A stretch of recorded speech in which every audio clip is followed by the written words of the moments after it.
The news day continues here on One News Now. I'm Riza Diaz. Vice President Leni Robredo has gained support for the upcoming poll elections from the transport sector as well as religious groups. Ryan Ang with the details. Vice President Leni Robredo signed a covenant with 8 representatives of the transport sector. This is part of efforts to advance the welfare of drivers and operators nationwide. The covenant includes provisions such as upholding the dignity of drivers and operators, ensuring their health and safety, providing benefits, and others. It also pushes for a better service contracting program which addresses the needs of both drivers and riders. Robredo also vowed to help the transport sector recover from the effects of the pandemic.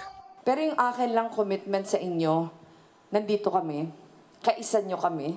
Kahit pa hindi pa ako Pangulo, ginawa ko yung mga pwedeng gawin para kahit papano maibsan yung kahirapan na pinagdadaanan ninyo. Makakaasa kayo na puproteksyonan namin kayo sa abot ng aming makakaya. After the covenant signing, the Robredo-Pangilinan tandem were then endorsed by the clergy for the moral choice in San Pablo Apostol Parish. The CMC is a group of priests and deacons from different dioceses and congregations in the country which aims to help the tandem towards the May 2022 elections. Kung ang leader ay walang vision, kapahamakan ang naghihintay sa bayan. Kaya naman sinasabi namin na sadyang kailangan natin ang tulad niya na manguna at mamuno sa atin. Nagpapasalamat po ako sa simbahan. Nagpapasalamat ako sa mga kaparian na siguro since 1986 unprecedented yung pagdesisyon na lumaban. Alam ko pong hindi ito madali para sa inyo. Kasi binubuksan nyo yung sarili nyo sa trolling, sa bashing. Supporters also joined the prayer vigil and People's Assembly called sa Piling na Laylayan.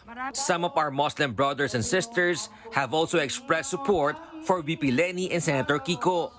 This as Robredo and Pangilinan were invited by the United Muslim Alliance for an iftar or breaking of fast. Nakikiisa po kami sa inyo, gaya ng lagi namin pakikisa, suporta sa lahat na pinagdaanan yung mga kahirapan.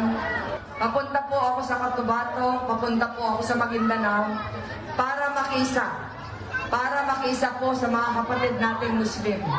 Kaya bukas po umaga nandun ako, pagpapahayag na yung laban nyo ay laban din namin. For News 5, Ryan Ang, We Are One News. Senatorial candidate Teddy Baguilat admits that he experienced major challenges during his campaign. In an interview with the Chiefs, Baguilat said that it has been a challenge for him to introduce himself during campaign rallies. Aside from this, Baguilat acknowledged that it has also been a struggle to talk about Indigenous people's rights with the audience. So it has always been a challenge to talk about Indigenous people's rights and the environment during the actual campaign sorties itself, no? Pag mga fora, yon, you're given more time to discuss about this, especially dun sa mga groups na nag-i-invite na they really would like to hear about your environmental agenda. Pero sabi ko sarili ko kahit hindi na ganun ka-popular, I'll still talk about Indigenous people's rights and the environment. That's the reason why I wear my ethnic attire, kasi at least paglabas mo pa lang, kita agad ng tao, sino to, no? Katutubo. But despite the challenges, Baguilat vows to work with sectors he is close with and win these areas for Vice President Leni Robredo. The primary reason why I'm here is to work with the sectors that I'm close with, Indigenous peoples, farmers, Northern Luzon, mga Ilocano, Muslim areas, and win these areas for Leni. That's my primary objective in this campaign. Kumbaga, sa akin, secondary na lang yung kapanalo ko. Of course, do want to win. So we'll do our best, no, in the last 2 weeks to have a good fight. A political analyst says that Bongbong Marcos will surely win the presidency if he sustains his survey numbers. In an interview with 1PH sa Totoo Lang, political analyst Edmund Tayo, however, clarified that other presidential candidates still have a chance if Marcos Jr.'s numbers decrease by 10%. But Tayo believes that Marcos' rivals have a slim chance to beat him in the surveys. Kung yung mga tail-enders lang yung maghahatakan ng boto, wala. Kahit na pagsamasamahin mo yon, hindi enough no, to unseat the front runner. And this is what Mayor Isko, I think, this is what I think Mayor Isko and Senator Twing has been trying to impress on the public, on the voters. Tayo also reminded candidates that the last week before the elections is crucial as many voters are still undecided on which candidate to elect. Crucial pa din, no? Kasi baka sakali kung halimbawa talagang maging mas seryoso yung dating ng kampanya ng kung sino man sa kanila, ang bottom line dito, baka sakaling magbago pa ng isip kung madidinig ng mga botante na mas seryoso itong kandidatong to, hindi namin to napansin before. You know, yung surveys na nagsasabi na only 5 or 6% remain undecided, that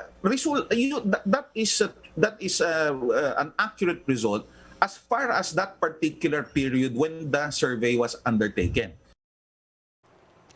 Some political analysts expect no change in the campaign strategies of the two top presidential candidates, Bongbong Marcos and Vice President Leni Robredo. Political science professor Dennis Coronacion says both Marcos and Robredo will stick to their narratives in the final stretch of the campaign period. Meanwhile, former political advisor Ronald Llamas expects the Uniteam tandem to continue evading debates and issues plaguing their campaign. Well, kung makikita naman natin yung campaign ni Bongbong, mukhang ipagpapatuloy nila yung strategy nila na message is discipline, no talk, no mistake. Hindi nga less talk, less mistake. No talk, no mistake. Sa kampo ni Vice President Robredo, tingin ko ay pupuruhan nila yung tinatawag nilang surge or momentum.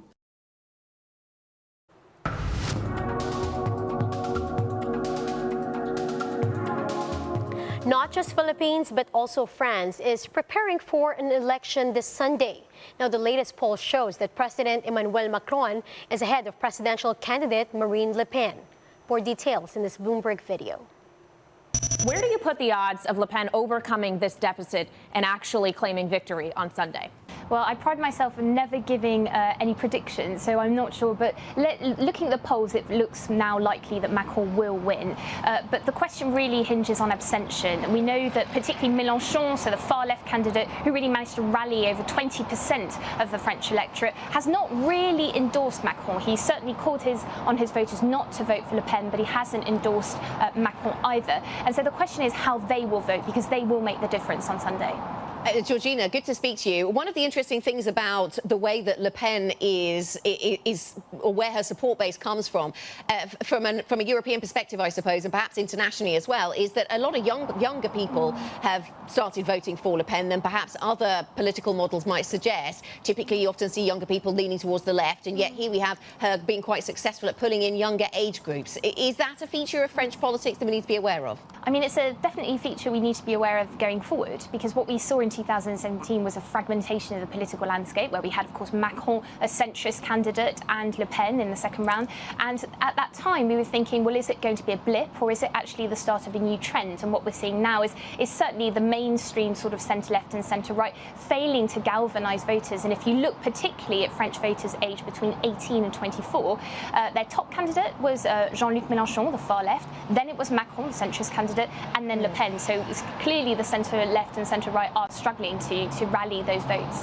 And Georgina, looking beyond France, we were speaking with the Spanish finance minister or economy minister earlier today. I asked her what is at stake for Europe more broadly in this election, and she says it's the future of populism, essentially, in Europe. How are other European countries viewing what happens in France on Sunday?